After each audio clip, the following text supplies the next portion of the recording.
مساء الخير البنات، انا رجعت لكم بثاني حلوه تاع العيد. شوفوا معايا المقادير. نبداو لهنا على بركه الله. عندي 250 غرام تاع المارغرين، نحتاج ايضا عندي 2 حبات تاع البيض، ونحتاج 3 مغارف كبار من سكر غلاس، وعندي 3 مغارف كبار من بودره شونتي. هذا هما المقادير. لهنا في ريسيبيون حطيت هذيك 250 غرام تاع المارغرين، زدت حطيت عليها 2 حبات تاع البيض وسكر غلاس 3 مغارف. كما تقدروا تزيدوا يعني في السكر وتقدروا تنقصوا. انا ما بغيتش نكثر برك الحلاوه، من بعد كي عاد راح نكلاصيه بالشوكولا يجيني حلو بزاف.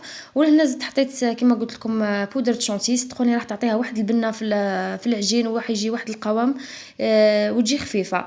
لهنا زدت عليها 2 مغارف متوسطين تاع لافاني، كما تقدروا ديروا مغرف كبيره، وحطيت عليها مغرف كما راكم تشوفوا البنات، مغرف غير صغيره تاع قهوه، خميره تاع الحلوى. هذا مكان. ودوكا راح نبدا نشيح بالفرينه. انا الفرينه هنا استعملت ماما، يعني كل واحد والفرينه اللي يستعملها، كاين اللي تشرب وكاين اللي ما تشربش. المهم شيحوا بشويه برك حتى تلم لكم العجينه، لازم ما تكونش تتلاصق في اليد. حطيتها لهنا في كيس بلاستيكي، وراح نخليها تربوزي، ومن بعد راح نبدا نخدم الحلوه. لهنا راح ندير فيه هذا المول هذا تاع السيليكون. كما تقدروا يعني مش شرط ديروا يعني كما درت انا هذا تاع القلب هذا، تقدروا ديروا اي موديل متوفر عندكم.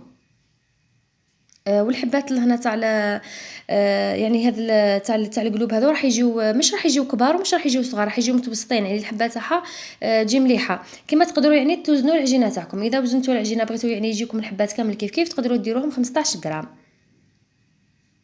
هنا راكم تشوفوا البنات راني ديجا راني سبقت ودرت هذيك يعني درت العجينه كامل في هذاك المول تاع السيليكون. ومن الاحسن يعني يكونوا عندكم 2 ولا 3 هكا باش تنحيو الخدمه، باسكو هنا عندي فرد واحد برك. ندير في العجينه ومن بعد في نفس الوقت نحي كي يطيب، يحكم شويه اليد. يعني من الاحسن المول تاع السيليكون يكونوا 2 ولا 3 هكا باش تطيبوا فرد مره. هنا كي بعد ما كملتها كامل راح نثقبها هكا برك بالكيردون باه من بعد كي طيب ما تنفخليش. هنا نحيتها كي نحتها طيب، شعلت لها من التحت. الفور يعني مش سخون بزاف، يعني درته متوسط على درجه 180. خليتها طابت مليح وخليتها تحمرت لي، ومن بعد طفيت عليها الفور. كما راكم تشوفوا كيف راهي تحمرت لي، ما خليتهاش بيضاء. نشتي الكاطو تاعي نحمرو بزياده، خليهم يبردوا من بعد ديموليهم يتنحاو فاسيلمون.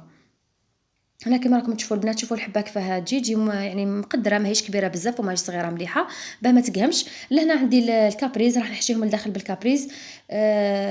يعني هذا الكاطو بنتو في الكابريز يعني، واذا بغيتوا تعوضوه بالطوفيه ولا بغيتوا بالنيسلي، لكم الاختيار. المهم انا درتو هكا درتو بالكابريز. هنا حبات اخرين درتهم يعني لداخل بالكابريز برك، وحبات اخرين درت لهم الجوز لداخل. دوك تشوفوا كيف زدت لهم رحيت شويه تاع الجوز وحمصته وحطيته لداخل. لهنا عندي شوكولا، استعملت دادا، ما زدت لها حتى حاجه، زدت لها غير 2 مغارف تاع الزيت. هذا ما كان باه تعطيني هذيك لابريونس في الكاطو. ولهنا عندي كما قلت لكم الجوز هذاك اللي حمصته ورحيته شويه، ما خليته شويه خشين. درت 3 مغارف ولا 4 تاع الجوز في هذيك الشوكولا البيضاء، وراح نبدا نكلاسي الكاطو تاعي هكا كما راكم تشوفوا. راح نكلاسي هذوك الحبات كامل ونخليهم حتى يشيحوا، ومن بعد هذيك الساعه نهزهم نحطهم في الكيسات. ودرت موديل واحد اخر يعني بنفس قصدي سما ديكور برك. دوك تشوفوهم بعد في لا فوتو كي نحطه لكم. كان عندي شويه تاع الكاناش تاع شوكولا، درت له دي روزاس من الفوق. والتزيين كما قلت لكم البنات اختياري، كل واحد والتزيين تاعو.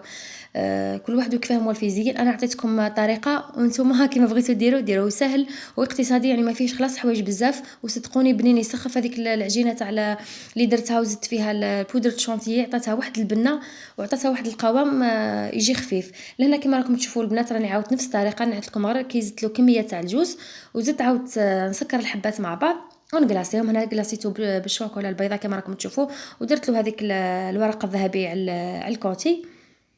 دوك لهنا نقسم معكم الحبه وتشوفوا كيفاه جات من الداخل. هنا شوفوا هذاك الكراميل وجات تذوب في الفم. ان شاء الله تعجبكم الحلوه تاع اليوم وتجربوها وتخليوا لي اراءكم في التعليقات، وصحه فطوركم.